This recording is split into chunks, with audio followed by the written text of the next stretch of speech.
ഭാഗവതം കഴിഞ്ഞിട്ടേ ഉള്ളൂ അടുത്ത അമ്മയ്ക്ക് പോലും സ്ഥാനം. അല്ല അത് ഭാഗ്യമാണല്ലോ.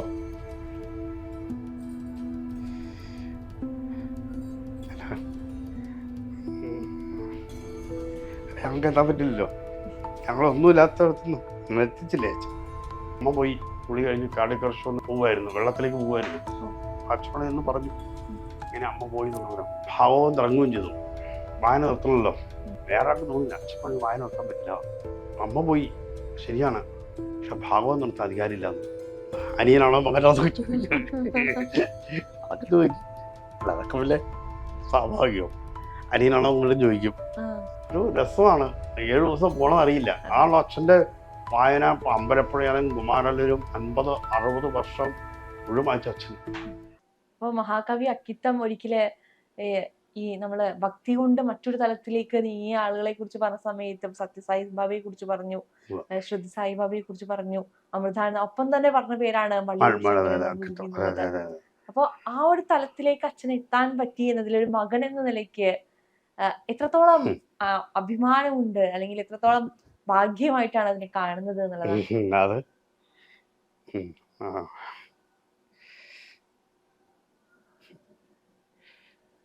അല്ല അത് ഭാഗ്യമാണല്ലോ.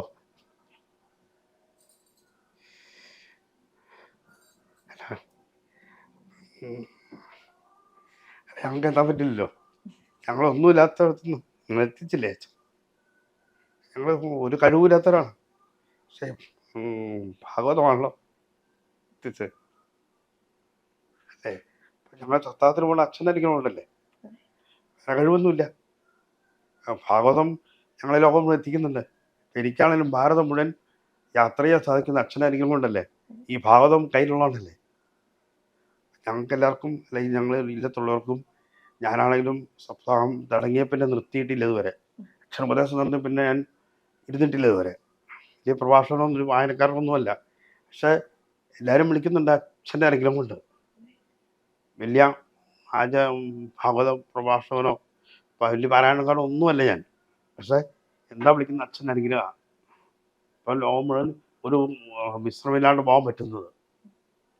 അച്ഛന്റെ രൂപത്തിന്റെ ഒരു പകർപ്പ് പോലെയാണ് ഇപ്പൊ പരമേശ്വരൻ നമ്പൂതിരിനെ കാണുമ്പോഴും അതേ ഒരു അച്ഛൻ്റെ അനുഗ്രഹം തന്നെയാണ്, സംശയിക്കാനില്ല. അച്ഛൻ എന്തോ ഈശ്വരാനുഗ്രഹം അത്ര വിചാരിച്ചാൽ മതി.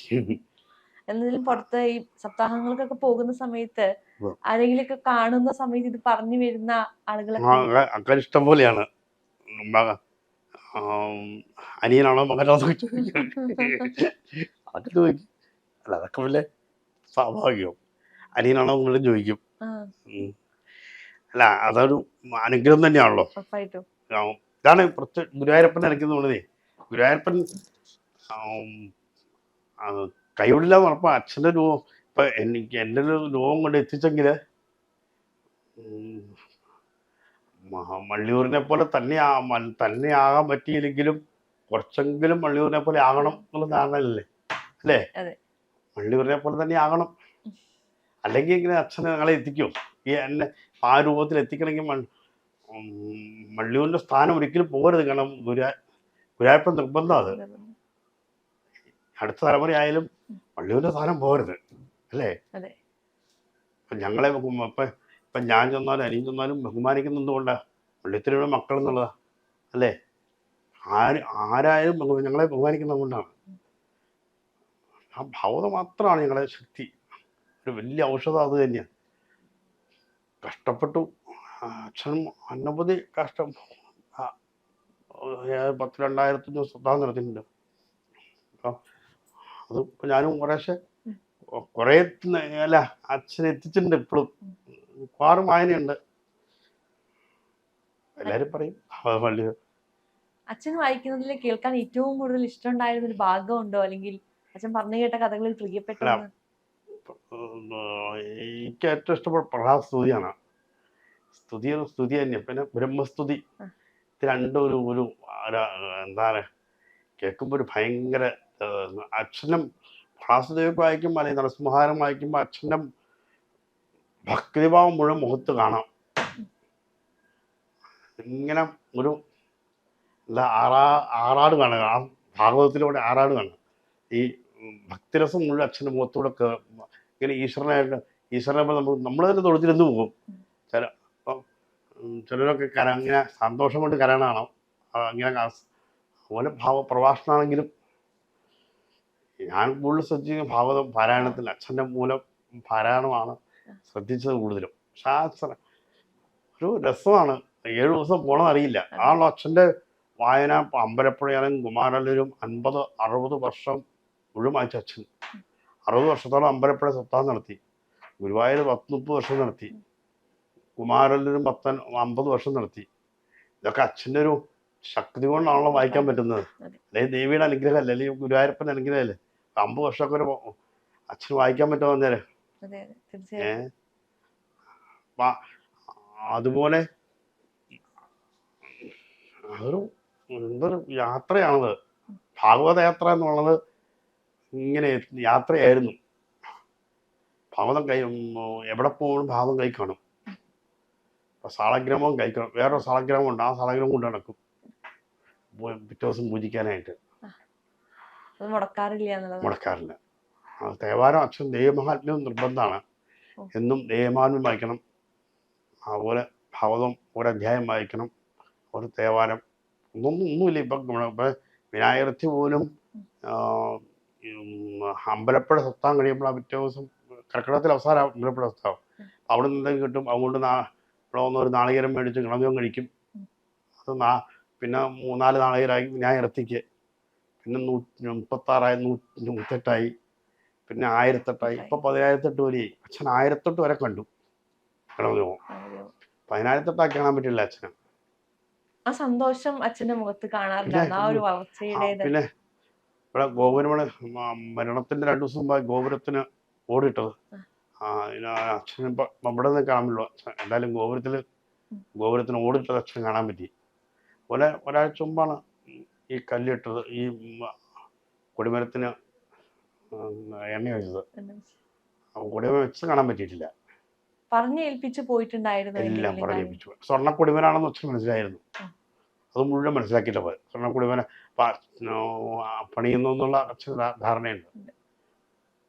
ഇപ്പൊ നമുക്ക് അച്ഛനെ ചിലപ്പം ഭാഗവതം വായിക്കുമ്പോൾ അച്ഛനെ ആ ഭാഗവതത്തോടെ ചിലപ്പോൾ കാണാൻ പറ്റും. ഞാൻ തന്നെ കണ്ടിട്ടുണ്ട്. അമ്മ മനസ്സിൽ വരുവാണല്ലോ. വായിക്കുമ്പോൾ നമുക്ക് അച്ഛനെ മനസ്സിൽ വരും എന്തായാലും. അപ്പോൾ അച്ഛൻ്റെ ഒരു അച്ഛനെ പറ്റി വാക്ക് പറയുമ്പോൾ നമുക്ക് വേറൊരു ലോകത്താവും. അതുപോലെ തന്നെ അമ്മയും കഷ്ടപ്പെട്ടിരിക്കുന്നത്.